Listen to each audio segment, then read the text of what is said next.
अस्सलाम वालेकुम दोस्तों, मुंहिंजो नालो सदाम हुसैन आहे। मां कुझु अरसे खां वठी कंप्यूटर प्रोग्रामिंग सां लॻापियल आहियां ऐं हिन सिलसिले में मां हिकु पंहिंजो यूट्यूब चैनल स्टार्ट करे रहियो आहियां। सिंधी में प्रोग्रामिंग ऐं हुनजी नॉलेज मुताबिक़ वेब डेवलपिंग, जावा स्क्रिप्ट, पाइथून ऐं ब्लॉकचेन। उन हवाले सां तव्हां दोस्तनि खे अर्ज़ु आहे त तव्हां मुंहिंजो चैनल सब्सक्राइब कयो।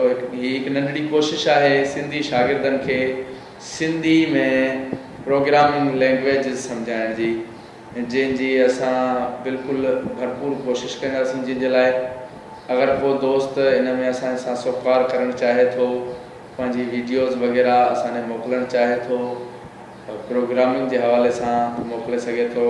ऐं ॿी ॻाल्हि, कुझु साइंसी मौज़ू बि ज़ेर बहस रहंदा, उन्हनि ते बि थोरो घणो ॻाल्हाईंदासीं। जेतिरी असांखे नॉलेज हूंदी साइंस जे मुताबिक़ उहा बि ॻाल्हाईंदासीं। इहा असां पंहिंजो चैनल ठाहे रहिया आहियूं यूट्यूब ते। दोस्तनि खे अर्ज़ु आहे त हिन वीडियो खे वधि खां वधि शेयर कनि ऐं पंहिंजे जेके छोकिरा आहिनि, जेके हिन महिल लॉकडाउन जी वजह सां घरनि ताईं महदूद आहिनि, तालीम हासिलु नथा करे सघनि, उन्हनि खे हिन चैनल जो ॾसु ॾियनि या वीडियो डाउनलोड करे उन्हनि खे ॾेखारनि। ऐं वधि खां वधि जेतिरा बि सिंधी छोकिरा आहिनि, छो जो सिंधी तक़रीबन घटि ई आहिनि प्रोग्रामिंग सां लॻापियल, या त उन्हनि खे सुठो प्लेटफॉर्म नाहे मिलंदो।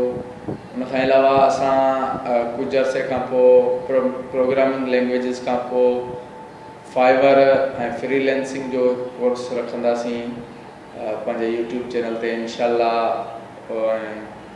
कुझु माण्हुनि खे उते जॉइन बि कराईंदासीं फाइवर ते। ऐं फाइवर ते गिग ठाहिण या फाइवर जो जेतिरो बि कमु आहे उन ते कमु कीअं कजे उन मुताबिक़ असां दोस्तनि खे आगाह बि कंदासीं, ॼाण बि फ़राहम कंदासीं सिंधी में। हीअ चैनल मुकमल सिंधी में हूंदो। कुझु वर्ड्स जेके सिंधी में ट्रांसलेट न आहिनि थी सघंदा, उहे असां सिर्फ़ु इंग्लिश में सेखारींदासीं। बाक़ी A to Z हीअ चैनल सिंधी में हूंदो ऐं सिंधी शागिर्दनि जे लाइ बहितरीन रहनुमाई जो ज़रियो बणंदो।